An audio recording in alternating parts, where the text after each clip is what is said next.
Tengok ni rohinya tu harga ni. JPJ buat kerja JPJ.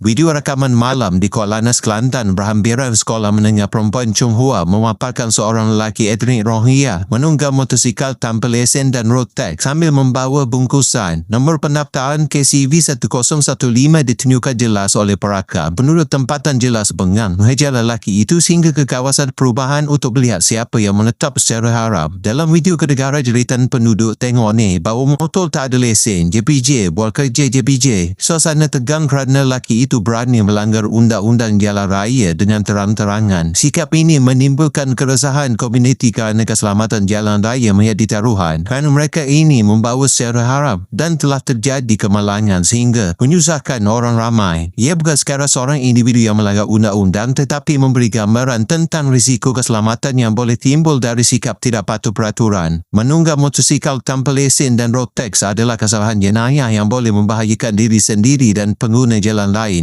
Video ini menekankan bahawa tindakan agresif penduduk tempatan adalah wajar. Ia bukan soal provokasi tetapi tindak balas kepada pelanggaran undang-undang yang nyata. Sekaligus memberi pengajaran bahawa walaupun seorang sahaja, ia boleh mencetuskan ketegangan dan perhatian komuniti. Kesimpulannya, undang-undang Malaysia mesti dihormati oleh semua yang berada di bumi negara ini. Tindakan lelaki ini memberi amaran bahawa keselamatan awam bukan main-main dan tiada siapa yang kebal daripada peraturan jalan raya. Tengok ni rohinya tu harga ni. JPJ buat kerja JPJ. KCV 1015. Sama siapa? Ni motor atas semua. Dia beli pempus kan.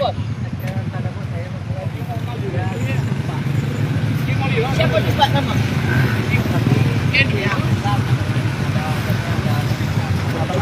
Ni rohinya ni. Ada dengan dia. SD pun duk. Special edition. Dia telah salah. Musa ke? Jual. Atas rohinya ni gila. Motor okey. JPJ ni JPJ. Oh topak nak boyo. Weh JPJ ni JPJ. Rohinya naik motor tak lesen pemutar ke ni. Mana rumah mana? KCV. Kok lanah ramah rohinya, kok lanah tege.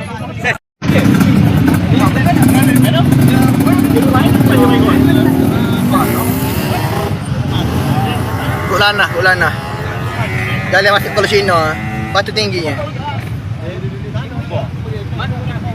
Ada talent. Tahu bang.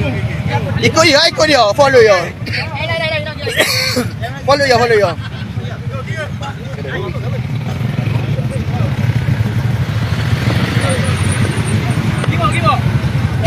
ya?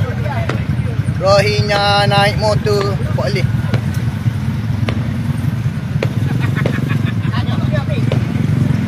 Seri 8 ruas tiba. Ada kok orang yang motor. Rohinya mana ada listing. Agak stay kita lewat tu. Minta ni. Okey tu. Main okey tu.